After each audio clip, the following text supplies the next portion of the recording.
Welcome in everyone, it's me Chen. This time with a technical review on not a game but a game related product. I want to show you Nofio, an aftermarket product making a Valve Index wireless and lose its cord at the back of your head. But how well does it work and how easy is it to set up? First of all, why would you want to make the Valve Index wireless? This is actually very simple. Myself and many others tend to trip over that long wire or cannot move as freely as we want when playing games such as Beat Saber. But can a wireless solution hold up to the quality? So let's start at the beginning. Nofio basically consists of three major elements. You have the sender and receiver, Wi-Fi 6 capable with the antenna to the right and the left, a fan, a battery pack. These are mounted to the back of the Valve Index headset. The battery pack is connected to preferably the left USB-C connector on the Nofio unit. The battery pack has a lifetime of up to 2.5 hours. A charger is not included, by the way, but you should be fine with a regular USB-C charging device. The Nofio unit is then connected using an Oehrchen cable to the headset itself. Removing the old cable is slightly fiddly, but doable. Just make sure the short cable is connected with a spring towards the back, otherwise you won't be able to change the size to fit the headset. All of the equipment you mount to the Index are held by O-rings, which are included with your Nofio kit. Tools are absolutely not required to do this. The weight with the battery and all its other components is surprisingly okay. It does not feel uncomfortable. The headset, in my opinion, is very well balanced out. At the PC part, we have the base station, also Wi-Fi 6 capable, with the antenna fins left and right and the fan on top. As connectors, the base station requires a display port and a USB towards your PC, and as a power supply, you would reuse the Valve Index power supply. All other cables such as USB and display port cables are also included with the kit. The third element is the Nofio wireless adapter software, which can be activated on Steam. You will receive the key from Nofio themselves. This application always needs to run prior to starting any VR application. Here you can also update the firmware using the right side USB-C port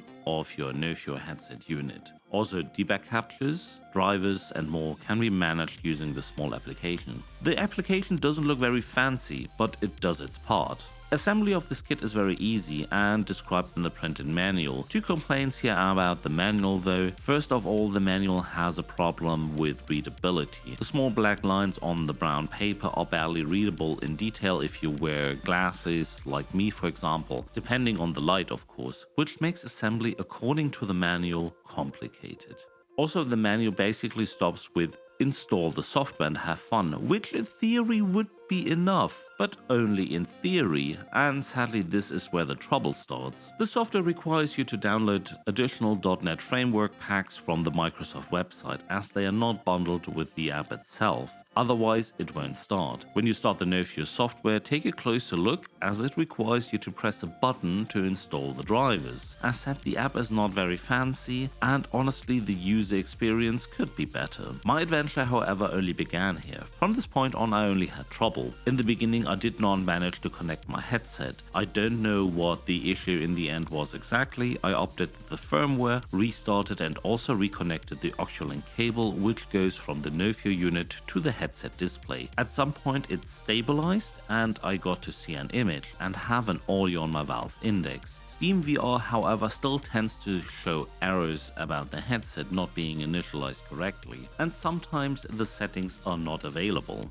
Little tip here, first launch the Nofio application, then the base station, then the headset, wait 1 or 2 minutes until everything stops blinking, and then start Steam VR or any game you want to play. The integration to Steam VR is a pain, honestly. The image quality is not good, to say the least. It is filled with compression artifacts, which are not that noticeable when you move a lot in games such as Beat Saber, but when standing still, you clearly see these artifacts, especially around text or borders of images. What worried me more are white pixels flickering up all over the place. Again, these are not noticeable that much when you're moving, more when you're standing still. When playing Beat Saber, I had the feeling that inputs, so slashing blocks, were not registered correctly at points, causing a big amount of misses and incorrect hits. Also, blocks or bombs got hit where my saber wasn't in place at that point. When opening up the menu by pressing the menu button, VR is acting as if I'm pressing it twice and sending me not to the game menu but to the Steam VR menu. So we seem to have some phantom inputs here.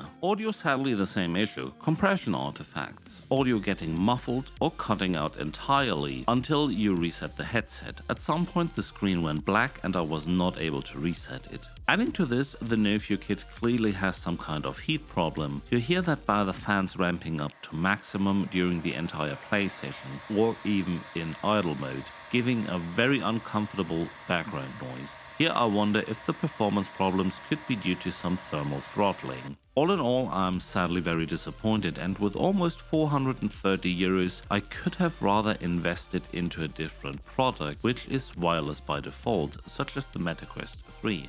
Of course, when the Kickstarter started, the MetaQuest 3 was not even announced. There is an announcement that Nofio is working on something, and a close group of beta testers have received a version of the software to test. However, no details on what they are working on exactly. The products are currently sold out, however they do reply to some of the tickets you open up, which gives me hope, but there's no official statement if the lack of performance and quality can be fixed by a software update or if this is an entire disaster. Making it worse, the community is trying to shut you up about the trouble. Sad enough, I discovered the project after it being promoted by several bigger VR creators and influencers, and I should have known better. My hopes really rely on an announcement that a software update will fix all this mess. So I hope I could give you an overview on this product. For the time being, I cannot recommend buying this. In case it should be available again, maybe.